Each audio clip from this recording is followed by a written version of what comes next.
Today's beading lesson is how to finish the ends of memory wire.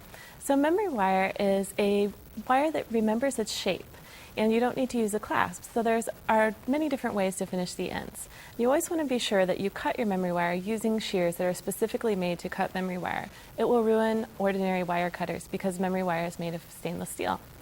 So one of the easiest ways to start with your finishing is use your round nose pliers.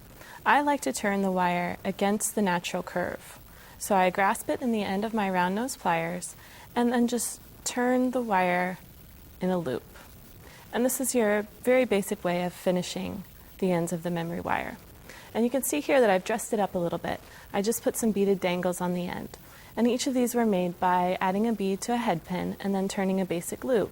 And if I pull this rubber tubing back a little bit, you can see here at the end that the loops are all connected to my very end loop, which is the one that I just made using the round nose pliers, and again turning it against the natural curve of the wire.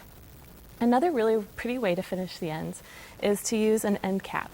Now they come in different styles, and one thing that you want to keep in mind is that you should just touch up the end of the wire with the sandpaper.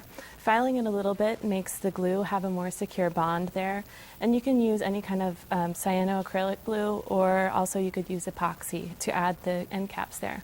So what I would do is just file this down a little bit. I like to wrap the sandpaper around the wire and just rub it a little bit back and forth, and then take my glue and add a drop of glue to the end.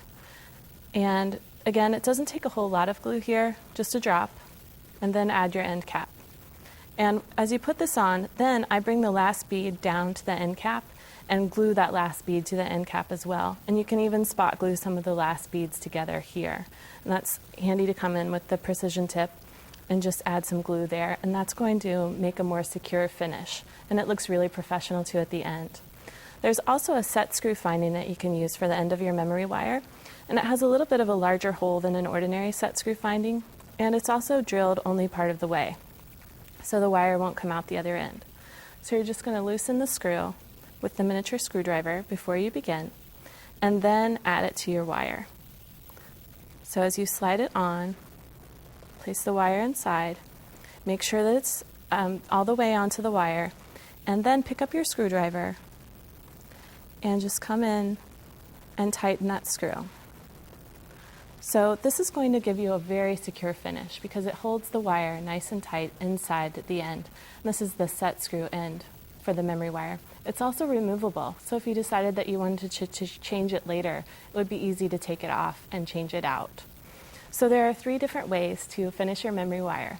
You have the loop, and also you can glue on the end cap, or you can use the set screw finding. And that's our beading lesson.